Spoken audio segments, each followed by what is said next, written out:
রাজধানীর বিভিন্ন স্থানে সমাবেশ করে দুপুরের পর থেকে বৈষম্য বিরোধী ছাত্র আন্দোলনের শিক্ষার্থী সমর্থক সহ নানা শ্রেণী পেশার মানুষ জড়ো হন কেন্দ্রীয় শহীদ মিনারে। বিকেলে সমাবেশ জনসমুদ্রে পরিণত হয়।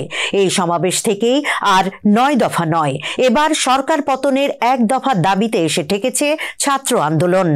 এই ১ দফা বাস্তবায়নে রোববার থেকে সর্বাত্মক অসহযোগ আন্দোলনের ঘোষণা দেওয়া হয়েছে। শনিবার রাজধানীর কেন্দ্রীয় শহীদ মিনার পাদদেশে জনসমুদ্রে এ ঘোষণা দেন বৈষম্য বিরোধী ছাত্র আন্দোলনের সমন্বয়ক নাহিদ ইসলাম। এর আগে রাজধানীর বিভিন্ন এলাকা থেকে শুধু শিক্ষার্থী নয়, নানা শ্রেণী পেশার মানুষ মিছিল নিয়ে জড়ো হতে থাকেন কেন্দ্রীয় শহীদ মিনারের পাদদেশে।